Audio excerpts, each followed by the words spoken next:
Lundi 27 janvier 2014, mesdames et messieurs, bonsoir et merci d'être avec nous pour suivre cette édition. Mais d'abord les titres. La justice a libéré 2 de nos confrères interpellés et gardés à vue à la police judiciaire en fin de semaine dernière. Une décision salutaire, nous dira Ibrahim Tekere dans un instant.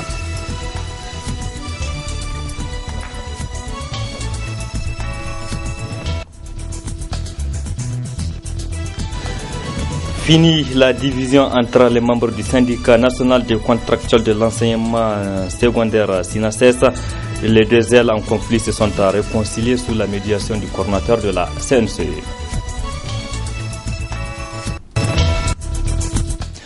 Mesdames et messieurs, bonsoir et bienvenue sur cette édition sur la télévision Labari. Je l'annonçais en titre 2 de nos confrères Soumana Maïga, directeur de publication du quotidien L'Enquêteur, et Abdoulaye Mamandi Abdou Wadata, animateur du débat en Hausa à la télévision Bonferré, et Doudou Rahama de la CDS Rahama, tous interpellés à la police judiciaire en fin de semaine dernière, ont été libérés ce matin par la justice nigérienne.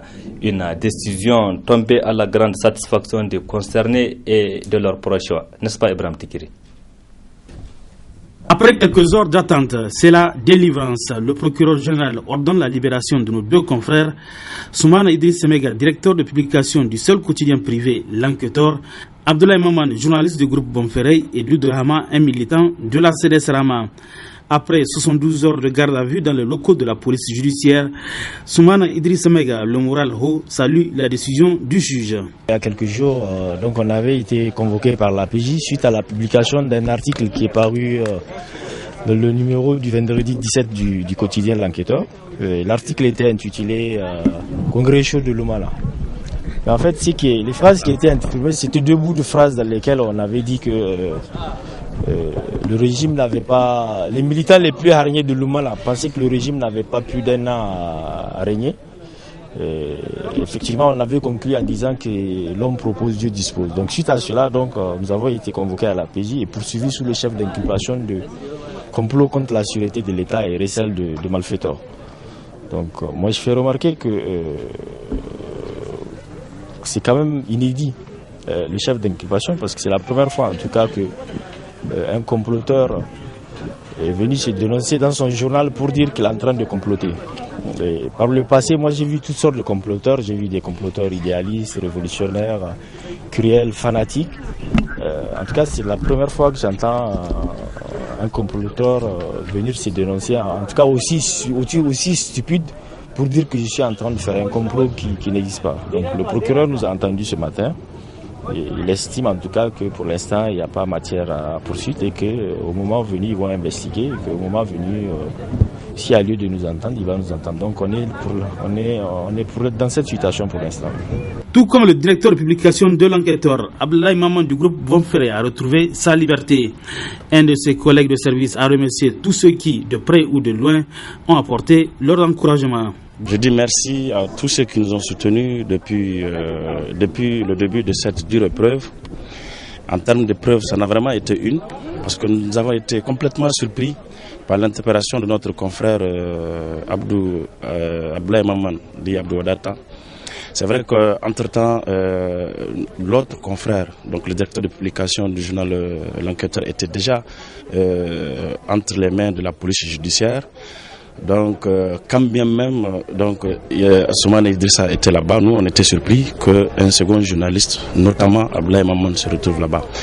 C'est après l'agitation, quand le calme est revenu, quand on a appris le motif pour lequel il a été interpellé, notre surprise s'est transformée vraiment en désolation, parce que c'était proprement inattendu qu'on puisse prendre un journaliste pour ce genre de motif.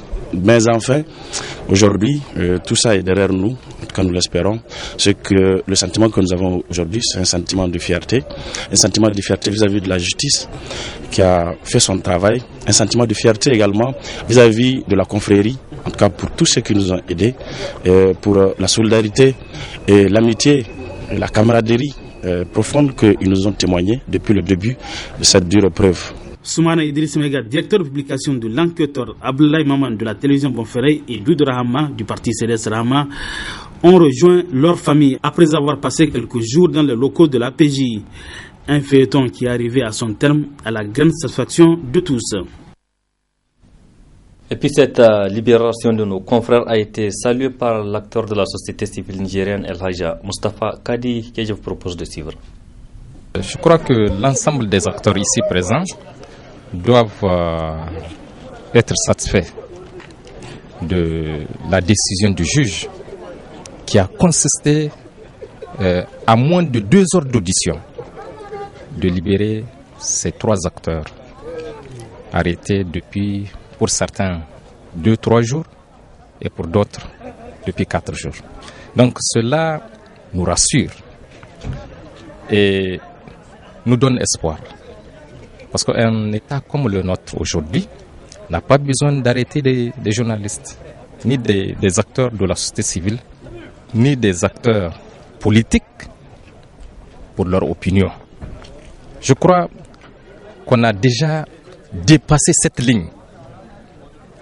On doit aller de l'avant et peut-être pour lutter contre la pauvreté réellement dans notre pays. Mais aussi, nous sommes dans un état fragile. N'oubliez pas que nous venons juste de sortir d'une transition, à moins de 3 ans d'ailleurs. Donc, notre pays a besoin de paix. Il n'a pas besoin d'instabilité. Il n'a pas besoin de remous. Donc, cela nous amène à lancer un appel à l'ensemble des sages de ce pays pour qu'ils prennent leurs responsabilités. C'est-à-dire, lorsque ce genre de situation arrive, qu'ils se lèvent, qu'ils prennent leur courage dans les 2 mains et interpeller qui de droit. Et puis nous venons de l'apprendre que Zakari Adamou, animateur de débat en Hausa sur la télévision Canal 3, vient d'être lui aussi interpellé à la police judiciaire où il se trouve actuellement. Pour l'instant, nous ignorons le motif de cette interpellation. Le cadre des structures de la société civile unie pour la défense des intérêts du peuple nigérien a rendu publique une déclaration cet après-midi au siège d'Urotaba.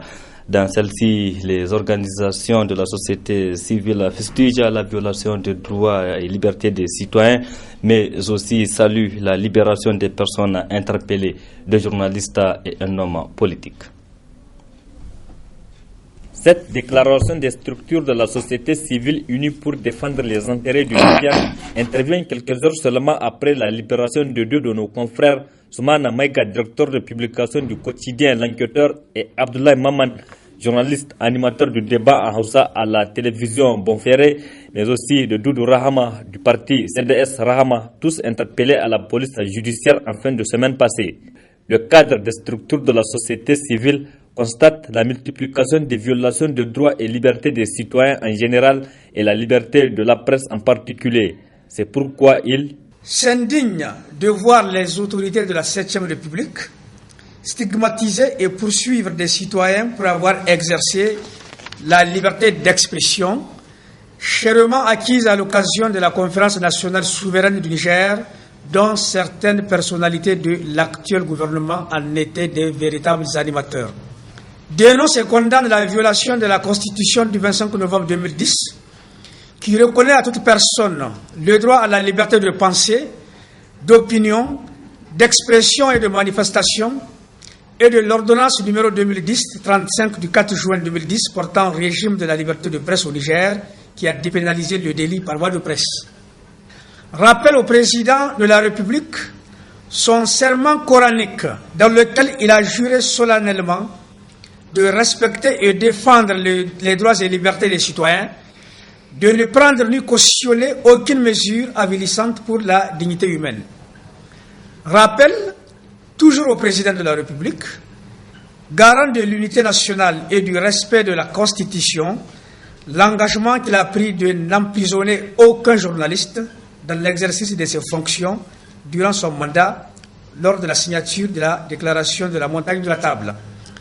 Se félicite de la libération des personnes arrêtées et apporte son soutien à la presse indépendante dans ses actions multiformes d'information, d'éducation et de sensibilisation des citoyens sur les questions de gouvernance socio-économique et politique du pays. Demande aux journalistes de faire preuve de responsabilité et de déontologie dans la collecte, le traitement et la diffusion de l'information pour la paix et la quiétude sociale. Le cadre des structures de la société civile signataire de cette déclaration lance un appel à tous les citoyens pour une mobilisation pour défendre la démocratie, mais aussi pour participer à la marche pacifique suivie du meeting prévu pour le 6 février 2014 en vue d'exiger l'application de la loi minière de 2006 dans la signature des nouvelles conventions minières entre le Niger et Areva. Le syndicat national des agents et fonctionnaires de l'enseignement de base à SINASEB a salué également la libération des journalistes gardés à vue à la police judiciaire. Le SINASEB profite aussi pour tirer le bilan de deux grèves observées la semaine dernière par ses militants. Il s'est agi d'abord pour le SINASEB d'apporter son soutien à nos deux confrères, Soumana Maïga et Abdoulaye Maman, qui étaient incarcérés pendant 72 heures à la police judiciaire. Les journalistes qui, en tout cas, ont le soutien de l'ensemble des enseignants du Niger, puisque c'est notre devoir en tant qu'organisation syndicale aujourd'hui d'avoir une pensée à ces journalistes avec lesquels nous avions toujours travaillé et avec lesquels nous continuons à travailler. De notre voix, nous voudrions féliciter et encourager toute la presse privée nigérienne pour les efforts qu'elle ne cesse de déployer pour éveiller les consciences des populations nigériennes.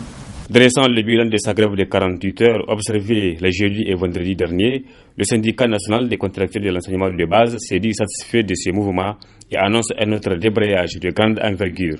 Un mouvement qui, aujourd'hui, nous devrons le dire, a été une réussite totale à l'échelle nationale.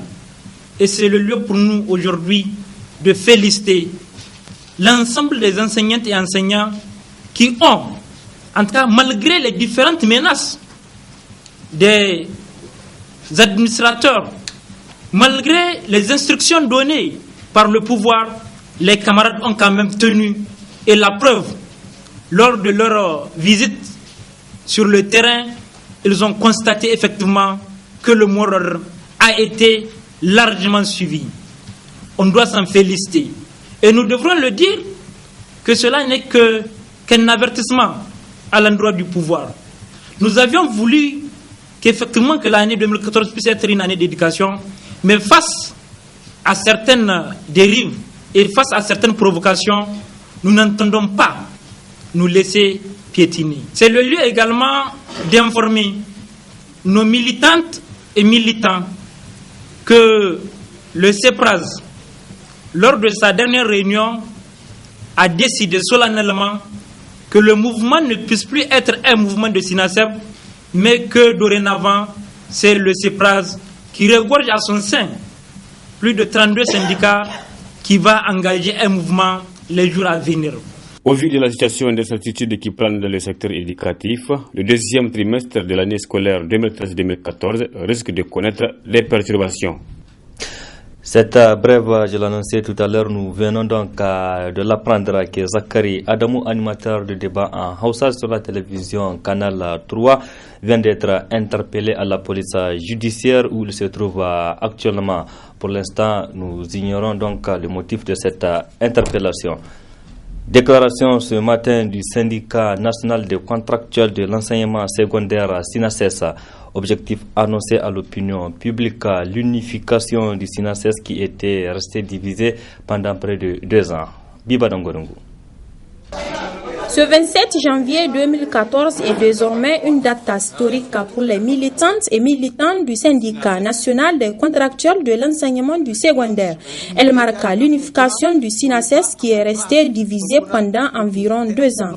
Une sortie de crise qui a été possible grâce à la médiation de Moukaila Halidou, coordinateur de la coordination nationale des contractuels de l'enseignement. À l'issue de débats houleux animés par les représentants des deux ailes, afin de mieux se comprendre, les deux parties, dans un sursaut qui dénote de leur unique souci d'unification, ont, dans un dépassement de soi, convenu de ce qui suit.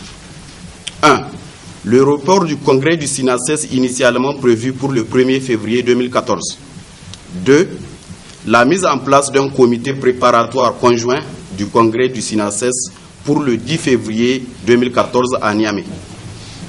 Aussi, les deux parties ont-elles décidé en harmonie du jour et du lieu de cet important congrès et tiennent à informer leurs bases respectives et l'opinion publique de cet ultime sacrifice qu'elles ont consenti et qui ne vise qu'à fédérer leurs forces pour une lutte syndicale plus forte et par la même occasion faire taire toutes les mauvaises langues sur cet épineux sujet d'El SINASES. Par conséquent, les deux bureaux nationaux du SINASES demandent à leurs militants respectifs, leurs sections départementales et leur coordination régionale de veiller scrupuleusement au respect de cette décision historique du SINASES et de rester unis, sereins, solidaires et mobilisés pour toute éventualité. Il est désormais clair qu'il existe un et un seul SINASES. À travers ce pacte unificateur, les contracteurs de l'enseignement du second degré ont compris que seule l'union fait la force. Restons toujours dans le domaine de l'éducation. 2 incendies en 48 heures à l'école Bukoki 2 de Niamey. Du coup, les gens se posent 1001 questions sur l'origine de ce feu. Récit Adam Soumana et Ibrahim Abdou. Cet incendie déclaré dans les environs de 12 heures survient à moins de 24 heures seulement d'un cas similaire dans le même établissement. Une série d'incendies qui amène plus d'un à croire à une origine criminelle de celle-ci, surtout que selon certaines sources, cette école serait fréquentée par des voyous qui viennent fumer des hachis, communément appelés tabac. N'eût été la vigilance du gardien des lieux, aidé par certaines bonnes volontés, le feu allait causer beaucoup de dégâts vu la présence d'un nombre important de classes en paillotte. J'ai vu que vraiment il y a du fumier, donc j'ai pu venir tuer le pour faire mettre de l'eau pour tuer. J'ai vu que l'incendie, on a été retourné, on a mis le tuyau, ça ne va pas. Et on s'est arrêté pour appeler les sapeurs-pompiers pour aller. J'ai vu que vraiment la flamme s'est incendie en haut. Je suis vraiment pour chercher de l'eau pour mettre les tuyaux. Vraiment, c'est difficile. Personne ne savait pas si c'est qui a mis le feu. Il n'y a personne qui sache. Heureusement qu'il y a eu plus de peur que de mal, mais cette situation doit interpeller les décideurs afin de sécuriser davantage les établissements scolaires, notamment dans les quartiers populaires de la capitale, où les élèves sont exposés à plusieurs dangers, dont entre autres la fréquentation de leur école par des non-scolaires, et cela même pendant les heures de cours. Le Conseil supérieur de la communication CSC tient depuis ce matin sa première session ordinaire au titre de l'année 2014. Le bureau du CSC a décidé de placer cette année sous 2 signes. Le renforcement des capacités d'intervention du CSC avec l'élaboration d'un plan stratégique devant couvrir la période de 2014 à 2017 et l'accroissement de la responsabilité sociale des médias et des journalistes à l'égard des citoyens. Précision avec Michel Djedji et Aboubakar Souley. À l'orée de cette nouvelle année, je voudrais... Ce fut de prime abord une occasion pour le président du CSC de présenter ses meilleurs vœux de nouvel an aux membres de cette instance de régulation avant de présenter les grands axes des travaux abattus par le Conseil en 2013, année au cours de laquelle il a été officiellement installé, avec pour mission de garantir la liberté de la presse et l'indépendance des médias dans le respect des lois et règlements en vigueur. Notre rôle en tant qu'instance de régulation est justement de veiller et de rappeler aux médias cette responsabilité importante que du reste, eux-mêmes ont consigné dans la charte des journalistes professionnels du Niger. Il est clairement stipulé dans cette charte que la responsabilité du journaliste vis-à-vis du public prime sur toute autre responsabilité, y compris vis-à-vis de son employeur. Pour parvenir à faire respecter à tous les organes de presse nigériens les règles d'éthique et de déontologie pour un meilleur exercice du métier, le CSC entend continuer à engager des démarches stratégiques de régulation, a indiqué Abdourahmane Ousmane. C'est quand tous ces mécanismes-là ne donne pas des résultats, il faudrait passer à la phase justement de la sanction des manquements. Et je pense que le Conseil supérieur de la communication s'est inscrit dans cette voie avec toutes les incompréhensions justement que cela a dû susciter, mais ce n'est pas une raison de ne pas continuer à créer un cadre permanent d'échange et de réflexion autour des préoccupations du moment pour justement renforcer cette responsabilité sociale des médias. En ce qui concerne les médias audiovisuels, Abdourahmane Ousmane a par ailleurs rappelé le fait que le Niger est l'un des rares pays, sinon le seul pays africain, a-t-il dit, dans lequel la libéralisation de l'espace audiovisuel n'a pas été accompagnée par la signature des cahiers de charges. Un problème sur lequel les instances de régulation qui se sont précédées n'ont pas eu à se pencher avant l'accord des fréquences aux bénéficiaires. Nous avons engagé le processus en 2013 qui a conduit à notre niveau à l'adoption donc du projet de cahier de charges des radios privées, à l'adoption du projet de cahier de charges des télévisions privées. Il ne nous reste que le cahier de charges des radios communautaires que nous allons examiner au cours de cette session. Une fois ces documents adoptés, la loi nous impose de les valider au cours d'une audience publique, à laquelle les concernés, les organisations de la société civile sont invités. Après la validation, c'est la phase de signature.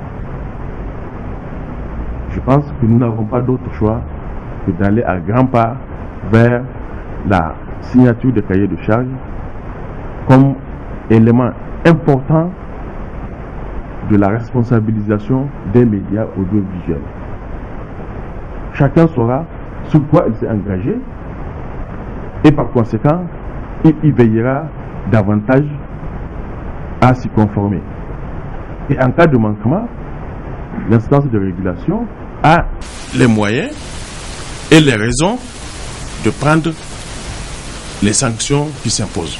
Le président du CSC a enfin appelé les conseillers à bien gérer le temps afin de pouvoir épuiser tous les 7 points inscrits dans le projet d'ordre du jour de cette session qui durera 5 jours.